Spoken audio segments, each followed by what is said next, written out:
السلام علیکم، کیسے ہیں آپ سب؟ تو آج ایک نئی ایپیسوڈ کے ساتھ ہم دوبارہ آپ کے سامنے موجود ہیں، اور جیسے کہ آپ سردی بھی انجوائے کر رہے تھے، تو مجھے امید ہے کہ اسی طرح آپ میں تھوڑی سی بے چینی ہوگی ہمارے اگلے ایپیسوڈ کی، تو آج وہ آ گئے۔ آج ہمارے ساتھ موجود ہیں شہاب صفدر، ڈیرہ اسماعیل خان کے ایک مشہور شاعر۔ ان کے والد صاحب بھی بہت مشہور شاعر تھے، اور یہ ان کی لیگیسی کنٹینیو کرتے ہوئے یہ بھی شاعری کرتے ہیں، اور یہ استاد بھی ہیں۔ تو اگر ہم ٹیلنٹ کی بات کریں تو ڈیرہ اسماعیل خان ایک دریائے سندھ کے کنارے ایک چھوٹا سا شہر ہے۔ وہاں پر آرٹ ہو، ثقافت ہو، تو کسی بھی چیز میں وہاں کے لوگ پیچھے نہیں کسی سے۔ تو ابتدا کرتے ہیں ہم انٹرویو کے ساتھ۔ بہت شکریہ، آپ نے اپنی مصروف جو اسکیجول تھا اس میں سے ہمارے لیے ٹائم نکالا۔ خوش آمدید، آپ کا شکریہ، آپ نے یاد کیا۔ چلیں پھر آپ اپنے انٹروڈکشن کے ساتھ شروع کریں اپنے۔ بس کیا تفصیلی تعارف تو بس یہی ہے کہ شعر و ادب سے ایک تعلق ہے، اور شروع سے ہی شاعری سے ایک لگاؤ رہا ہے۔ اس کی وجہ جیسے آپ نے بیان کیا ہے کہ والد صاحب بھی شعر کہتے تھے، پھر والد صاحب کا حلقہ احباب بھی سارے شاعروں ادیبوں پر تھا منحصر، اور گھر میں ادبی کتابیں، جرائد وہ آتے رہتے تھے، تو ان کو پڑھتے ہوئے ایک تحریک ہوئی، وہاں سے جو ہے آغاز کیا۔ تعلیم کا سلسلہ بھی ساتھ ساتھ جاری رہا۔ صحیح۔ تو اب جو ہے اردو میں پی ایچ ڈی کی ہے، اور اس وقت ایک گورنمنٹ ڈگری کالج بلوٹ شریف میں بطور پرنسپل خدمات انجام۔ صحیح ماشاء اللہ۔ اچھا، جو آپ نے اپنی پہلی نظم یا غزل جو بھی لکھی تھی وہ آپ کو یاد ہے کون سی تھی، اور اس کا موضوع کیا تھا؟ ہاں، غزل ویسے جو ہے نا منفرد، مطلب انفرادی طور پر نا کچھ اشعار وہ تو بندہ کہتا رہتا ہے، صحیح۔ لیکن یوں سمجھ لیں کہ پہلی غزل جو ہے وہ ہمارے ایک دوست ہیں، آج کل بڑا معروف نام ہے، ڈاکٹر طارق ہاشمی صاحب۔ صحیح۔ آج کل جی سی یونیورسٹی میں اردو کے پروفیسر ہیں، جی سی یونیورسٹی فیصل آباد میں۔ تو ہمارا چونکہ مشترکہ شوق تھا تو ہر وقت گپ شپ بھی اسی سلسلے میں ہوتی، تو انہوں نے کہا ہے کہ ایک مشاعرہ ارینج کرتے ہیں اور آپ کوئی غزل لکھیں۔ میں نے کہا وہ الگ الگ شعر جو ہے جن کو شاعری کی اصطلاح میں فرد کہتے ہیں، صحیح۔ وہ فرد تو کہتا رہتا ہوں لیکن غزل اس طرح کوئی نہیں کہی۔ انہوں نے کہا نہیں، کوئی غزل کہیں۔ تو وہ غزل جو ہے میں نے 7 شعر لکھے، اب تو ذہن میں نہیں ہے، باہر وہ چھوٹی سی نشست تھی اس میں پڑھ دیے، اور اب یہ خواہش پیدا ہوئی کہ یہ غزل جو ہے یہ کوئی معیاری ہے بھی یا نہیں ہے۔ صحیح۔ تو والد صاحب کو دکھاتے ہوئے یا ان سے اصلاح لیتے ہوئے ہچکچا رہا تھا کہ پتہ نہیں کیا کہیں گے۔ تو ان دنوں مشہور ڈرامہ نگار اشفاق احمد صاحب کی ایک کتاب جو ہے سفر مینا میں پڑھ رہا تھا، اس میں ان کا ایڈریس دیا ہوا تھا۔ وہ غزل میں نے جو ہے ڈاک میں ان کو بھیج دی اور ان سے پوچھا کہ کیا یہ شاعری ہے یا نہیں ہے۔ تو انہوں نے بڑی حوصلہ افزائی کی، خط میں جواب دیا اور کہا کہ ماشاءاللہ آپ میں شعر کہنے کی صلاحیت ہے، آپ لکھتے رہیں۔ اسی طرح والد صاحب سے پھر مشورہ رہا، پھر اپنے شہر کے ایک مشہور شاعر بھی تھے اور ہمارے کالج کے پرنسپل تھے پروفیسر محمد نذیر اشک صاحب، صحیح۔ ان سے بھی پھر مشورہ ہوتا رہا۔ والد صاحب کے دوست تھے اور ڈی آئی خان کے نمائندہ شاعر غلام محمد قاصر، ان سے بھی تعلق رہا، لیکن ایک غزل میں نے امجد سلام امجد کو بھی بھجوائی تھی۔ صحیح۔ تو امجد صاحب نے بھی جو ہے بڑا حوصلہ افزا جواب دیا۔ بعد میں وہ ایک رسالہ شائع کرتے تھے معاصر، اس میں بھی میری غزلیں جو ہے وہ بعد میں شامل کرتے رہے۔ تو یوں لکھنے پڑھنے کا سلسلہ جو ہے وہ جاری رہا، اور اس طرح یہ مشہور نام جو تھے یا جن سے ایک تعلق تھا، انہوں نے جب حوصلہ افزائی کی تو خود بھی جو ہے مشاعروں میں آنا اور پھر رسالوں میں چھپنا، اور یہ آگے بڑھا۔ صحیح ماشاء اللہ۔ اچھا، جب کوئی انسان مطلب کچھ کر رہا ہوتا ہے تو اس کی زندگی میں ایک انسپریشن ہوتی ہے، ایک موٹیویشن دینے والا ہوتا ہے، تو آپ کی زندگی میں وہ کون تھا؟ وہ میں ایک دوست اور بھی پوچھ رہے تھے، ان سے بھی ذکر کیا تھا، تو میں نے ابھی نام لیا ہے والد صاحب کے دوستوں میں غلام محمد قاصر صاحب کا۔ غلام محمد قاصر اردو غزل کا ایک معتبر نام ہے، 70 کی دہائی کے جو اہم شعراء ہیں ان میں جو ہے غلام محمد قاصر کا نام شامل ہے۔ تو قاصر صاحب جو ہے وہ میرے لیے ایک تحریک کا باعث تھے، کیونکہ ان کی کتاب جو تھی شاعری کی پہلا مجموعہ، وہ جب 1977 میں شائع ہوا تو والد صاحب کو انہوں نے جو ہے وہ بطور تحفہ دیا۔ تو میں اس وقت جو ہے وہ تیسری جماعت میں پڑھتا تھا، تو چونکہ وہ میز پر وہ کتاب موجود رہتی تھی، ابھی مجھے حروف جوڑنا ہی آتا تھا، لیکن حروف جوڑ کر کم از کم غلام محمد قاصر کا نام میں نے پڑھ لیا کتاب سے۔ تو وہ کتاب دیکھتے رہتا تھا۔ پھر پڑھنے کی عمر تو خیر بعد میں آئی، تو صحیح مطالعہ جو ہے شاعری کا وہ تو میٹرک اور اس کے بعد شروع کیا۔ لیکن یہ ہے کہ والد صاحب کی جو ہے چھوٹی سی لائبریری میں جتنی کتابیں تھیں ان سے نہ صرف میں مانوس تھا، کم از کم تصویروں کی حد تک تو مانوس تھا۔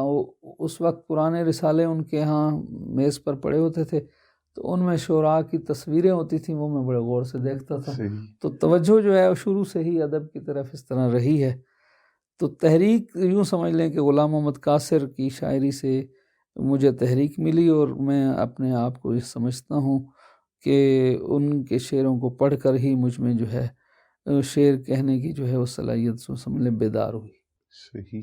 اچھا، اگر دیکھا جائے تو بحیثیت آپ استاد ایک اور ایک شاعر بھی، آپ کو کیا لگتا ہے کہ ہماری جو جنریشن ہے جو ابھی آ رہی ہے اس میں اردو کا رجحان اتنا کیوں نہیں ہے؟ اردو کا رجحان تو ہے، بس یہ ظاہر ہے یہ صلاحیت جو ہے ہر ایک میں نہیں ہوتی ہے۔ جس طرح یہ موبائل سیٹ ہے یا کوئی چیز ہے، اس میں مطلب ایک ریسیور لگا ہے، اگر وہ ریسیور نہ ہوتا تو یہ سارا ہمارا جو گفتگو ہے یہ وہ ریسیو نہ کر سکتا۔ اسی طرح قدرت نے ہر انسان کے اندر ایک ریسیور فٹ کیا ہے، جس سے جو ہے اس کو جو ہے وہ سگنل ملتے ہیں۔ تو کسی میں وہ شعر و ادب کے حوالے سے ہوتا ہے، کسی میں دوسری صلاحیتیں ہوتی ہیں۔ تو شعر و ادب کا ذوق جس کو کہہ لیں، وہ جس کے اندر ہوتا ہے وہ ظاہر ہے وہ اچھا، زبان تو ایک ذریعہ ہے، وہ اردو بھی ہو سکتی ہے، سرائکی بھی ہو سکتی ہے، انگریز۔ بنیادی چیز صلاحیت کی ہے، تو صلاحیت اب بھی ہے، ہاں ذریعہ اظہار جو ہے وہ بدلتا رہتا ہے۔ وہ اردو سے پہلے فارسی رہا ہے یہاں، پھر جب سے یہ انگریزی کا جو ہے وہ آیا ہے تو اب لوگ انگریزی کی طرف راغب ہیں، تو وہ ذریعہ اظہار بدل رہا ہے۔ وہ اردو کی جو ہے اس طرح یوں سمجھ لیں کہ مقبولیت رہی نہیں ہے، اس کی وہ عالمی تناظر میں یوں سمجھ لیں کہ اس کا وہ مقام جو ہے اس لیے مطلب ہمیں کم لگ رہا ہے، ورنہ ہے نہیں، ورنہ یوں سمجھ لیں کہ اردو کا حلقہ تو بہت بڑھ گیا ہے۔ اب دبئی، قطر، ابو ظہبی، وہاں کے جو دوست آتے ہیں وہ کہتے ہیں ہم تو وہاں اردو میں بات کرتے ہیں، تو یوں سمجھ لیں اردو کی نئی بستیاں تو بہت دور دور تک پھیل گئی ہیں۔ بس یہاں یہ ہے کہ حلقہ ایک طرح سے محدود اس لیے لگتا ہے کہ ہمارے کالجز، اداروں میں اس طرح جو ہے وہ پروگرام نہیں ہوتے ہیں، اس طرح اردو کے مشاعرے نہیں ہوتے ہیں، فنکشنز نہیں ہوتے ہیں، تو ہمیں محسوس ہوتا ہے کہ ایک طرح یہ کم ہو گیا۔ کم نہیں ہوا ہے، ایک طرح سے بڑا ہی ہے۔ صحیح۔ لیکن پھر بھی اگر دیکھا جائے جو مطلب آج کل کے بچے ہیں، یہ ایک پچھلے بھی ایک انٹرویو میں ایسی یہ بات ہم نے کی تھی کہ انگلش اگر غلط بولتا ہے بچہ تو وہ اس پہ تھوڑا شرمندہ ہوتا ہے، لیکن جب اردو غلط بولتا ہے تو اس پہ اس کو تھوڑا فخر ہوتا ہے کہ یار میں نے اردو غلط بولی۔ یہ کیوں ہے؟ بس یہ تو اس کی مطلب احساس کمتری کی بات کہہ لیں نا، وجہ یہ ہے نا، اس کے جو عوامل ہیں یا فیکٹرز ہیں نا، وہ یہ ہیں کہ ہم نے اپنے ذہن پر جو ہے وہ انگریزی یا فرانسیسی یا غیر ملکی زبانوں کو جو ہے حاوی کیے ہوئے ہیں۔ بالکل۔ ورنہ ان سے بطور زبان ہمیں کوئی ان سے شکوہ بھی نہیں ہے، اور یہ بھی نہیں ہے کہ وہ کوئی بری زبانیں ہیں۔ اب ظاہر ہے بہت بڑی زبان ہے اور بہت بڑا لٹریچر ہے۔ چلیں واپس شاعری کی طرف آتے ہیں، تو آپ کو یاد ہے کہ آپ کا پہلا مشاعرہ کب ہوا تھا؟ ہاں، وہ پہلا مشاعرہ میں نے ابتدا میں تھوڑا سا ذکر بھی کیا ہے، لیکن یوں سمجھ لیں کہ پہلا بڑا مشاعرہ جو ہے وہ روزنامہ پاکستان جو ہے جب یہ آغاز ہوا اس کا لاہور سے، تو اس کے ادبی صفحے کے انچارج تھے، انہوں نے جو ہے پورے ملک کے نوجوانوں کو جو ہے اس مشاعرے میں مدعو کیا اور اس کی صدارت کر رہے تھے منیر نیازی. صحیح. تو یہ بات ہے آج سے یوں سمجھ لیں کہ 35 سال پہلے کی. صحیح صحیح. تو صدارت منیر نیازی صاحب کی تھی. اس کی نظامت کر رہے تھے مشہور ٹی وی آرٹسٹ اور فنکار البیلا. صحیح.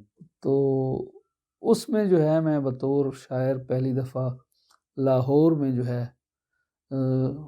شامل ہوا. اور تو اس وقت کے جو ہمارے دوست تھے آج ملک کے جو ہے معروف شعراء میں شامل ہیں، جیسے فرحت عباس شاہ ہیں، ادریس بابر ہیں، اور میاں والی کے ہمارے ایک دوست تھے جو فوت ہو گئے، میاں محمد محمود احمد. صحیح. اور اسی طرح جو ہے فیصل آباد سے شاہد اشرف، اور یہ لوگ سارے جو ہے اس مشاعرے میں شامل تھے. تو بڑا کامیاب مشاعرہ رہا. اور اس میں پھر انہوں نے دوسرے دن جو ہے اخبار نے پوری کوریج دی. اس میں مطلب تصویریں لگائیں ہماری اور ہماری غزلیں شائع ہوئیں. تو اخبار جو ہے اس وقت کا ایک بہت بڑا میڈیا تھا، اب بھی ہے، لیکن اس وقت تو صرف یہی اخبارات وغیرہ پہ نثار کیا جاتا تھا اور ادبی ایڈیشن لوگ توجہ سے دیکھتے تھے. تو یوں ایک طرح سے پورے ملک میں میرا ایک تعارف ہو گیا. صحیح صحیح. اچھا، اس مشاعرے میں آپ کے دل میں کوئی خوف تھا کہ پہلا مشاعرہ ہے، کیسے بولوں گا؟ اچھا، وہ عجیب اتفاق ہے کہ میں ڈی آئی خان سے لاہور گیا تھا اور پہلی دفعہ ہی کسی بڑے شہر میں گیا تھا، اور مجھے اندازہ بھی نہیں تھا کہ یہ سفر جو ہے کتنا گھنٹے کا ہے، کتنے گھنٹے کا، مسافت کتنی ہے.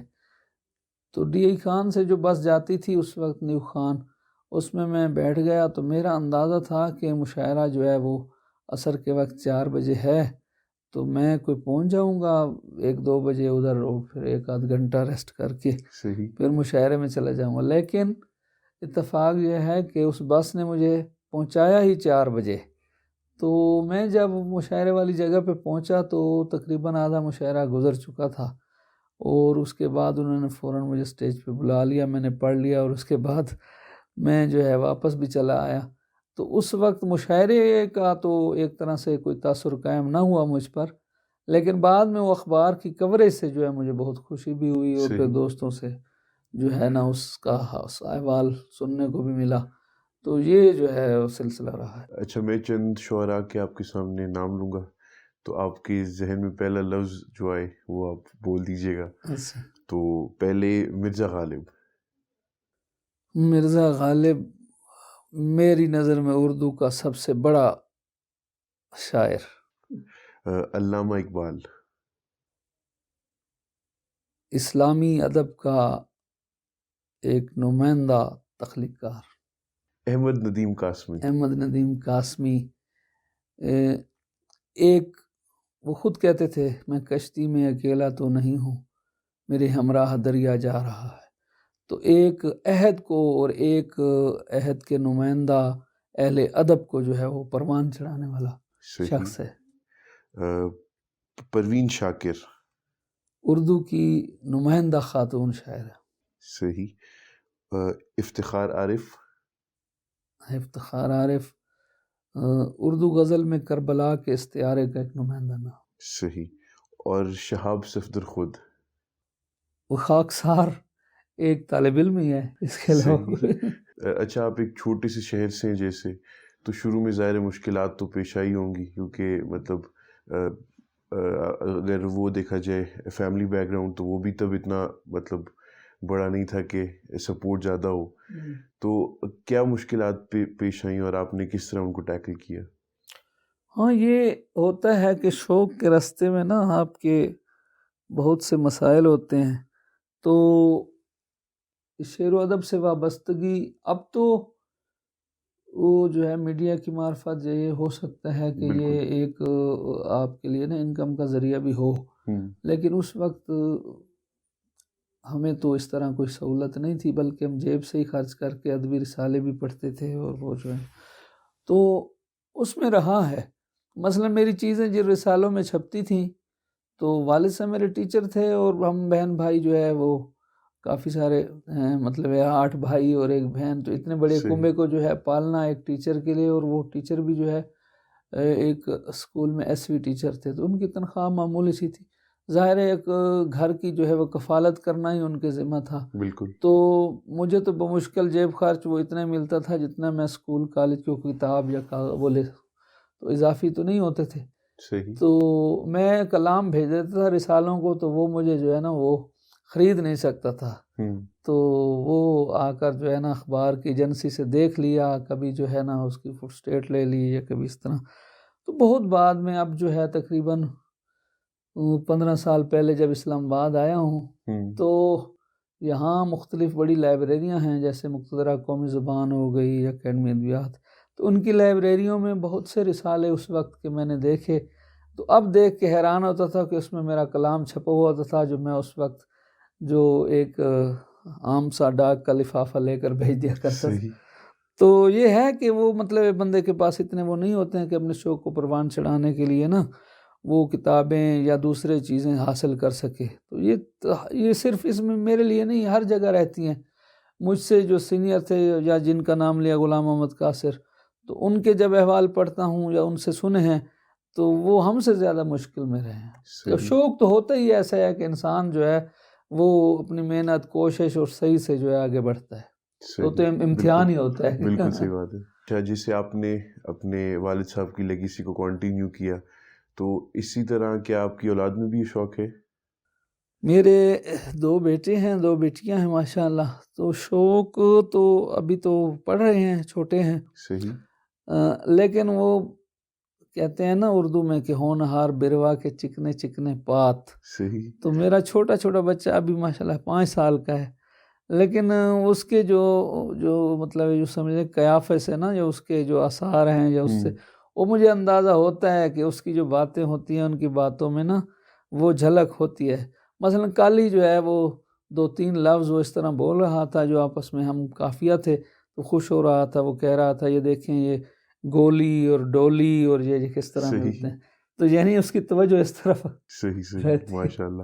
اچھا، اگر جیسے نارملی ایک مت ہے کہ ڈاکٹر کا بیٹا ڈاکٹر ہوگا، موچی کا بیٹا موچی ہوگا، تو کیا آپ اس چیز میں بلیو کرتے ہیں شاعری کی کانٹیکسٹ میں؟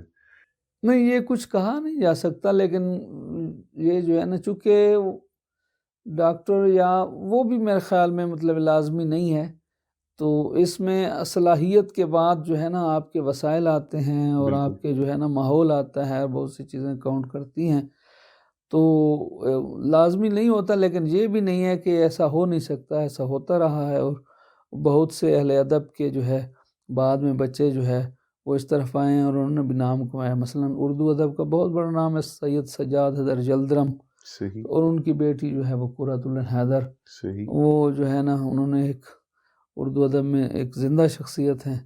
اسی طرح جو ہے ہمارے جو بعد کے شعراء ہیں، جیسے مطلب ثروت حسین ہیں، آج کل ان کا بیٹا بھی ماشاءاللہ وہ شعر کہہ رہا ہے، اور اس کی بھی جو کتاب آئی ہے، ہمارے خورشید رضوی صاحب ہیں، ان کا بیٹا بھی شاعر ہے، تو اس طرح بھی ہو سکتا ہے۔ اور بعض اوقات یوں بھی ہے کہ علامہ اقبال جیسا بڑا شاعر جو ہے اس کا بیٹا جو ہے وہ شعر نہیں کہہ سکتا، بالکل تو اس میں کچھ مطلب یہ لازم ملزوم نہیں ہے، لیکن اتفاق سے جو ہے نا کبھی ہو بھی سکتے ہیں اور کبھی نہیں بھی ہو سکتا۔ اچھا، آپ جیسے خود ایک استاد بھی ہیں، تو آپ کو پرسنلی کیا پسند ہے، شہاب صفدر ایک استاد یا پھر شہاب صفدر ایک شاعر؟ ہاں، یہ مشکل فیصلہ ہے، لیکن میں یہ سمجھتا ہوں کہ بطور استاد بھی جو ہے میں نے اپنی طرف سے جو کوشش کی ہے اس کی پذیرائی ہوئی ہے۔ اس کی وجہ یہ ہے کہ آج بھی جو طلباء ہیں پرانے جہاں کہیں ملتے ہیں بڑی محبت سے ملتے ہیں، اور یہ چیز بھی مجھے والد صاحب سے وراثت میں ملی ہے کہ میرے والد صاحب اردو کے بہت کمال استاد تھے۔ آج ان کے جو طلباء ہیں ان کو اس طرح یاد کرتے ہیں جس طرح کوئی پیر و مرشد کو یاد کرتا ہے، تو اس کی سطح تو مطلب ان کی والد صاحب کا جو مقام تھا وہ تو بہت بلند ہے، لیکن ان کے نقش قدم پہ چلتے ہوئے نا مجھے بھی مطلب جو ہے نا اپنے جو ہے طالب علموں سے اتنی محبت ملی ہے کہ بعض اوقات ہمارے آج کل وہ BS اردو ہے تو یوں سمجھ لیں یہاں بھی جو ہے وہ میل فیمیل اسٹوڈنٹ ہوتی ہیں، تو میل بھی کافی مطلب محبت کریں، لیکن میں DI خان سے جب وہ ٹرانسفر ہو کر آ رہا تھا تو ہماری جو بچیاں تھیں وہ تو میں ہمیشہ ان کو اپنی بیٹیاں کہتا ہوں، تو بالکل وہ بیٹیوں کی طرح جو ہے وہ رونے لگ گئیں. وہ کہہ رہے ہیں کہ سر آپ جو ہے نا جا رہے ہیں تو ٹرانسفر نہ کروائیں. میں نے کہا بس مجبوری میں جا رہا ہوں. تو یہ عقیدت یا یہ نسبت جو ہے ظاہر ہے ویسے بھی استاد والد کی جگہ پہ ہوتا ہے، تو لیکن اس میں یہ بھی ہوتا ہے کہ استاد جس محبت اور جس شوق سے جو پڑھا رہا ہوتا ہے تو طالب علموں کو اس کا اندازہ بھی ہو رہا ہوتا ہے. بالکل. تو چلیں پھر ہم اختتام کریں گے، اور اختتام ہم آپ ہی کی کسی غزل نظم جو آپ کو خود پسند ہے وہ آپ پڑھ دیجیے. اچھا وہ یا بے شک آپ کے والد صاحب کی اور الطاف صفدر صاحب کی. ہاں والد صاحب کے پہلے 2 شعر سنا دیتا ہوں، ان کے مجھے یاد آ رہے ہیں کہ یاد جب اپنی کہانی آ گئی، یاد جب اپنی کہانی آ گئی، خشک چشموں میں روانی آ گئی، اور اپنی حالت دیکھ کر صفدر مجھے، اپنی حالت دیکھ کر صفدر مجھے، یاد ایک مسجد پرانی آ گئے.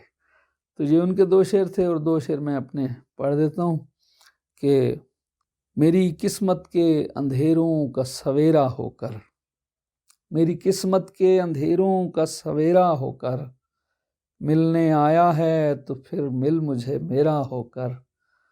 اور یہ شعر ڈی آئی خان کے حوالے سے ہے کہ موجۂ لطف کی حسرت لیے بیٹھا ہوں شہاب، موجۂ لطف کی حسرت لیے بیٹھا ہوں شہاب، ساحل سندھ پہ میں پیاس کا ڈیرا ہو.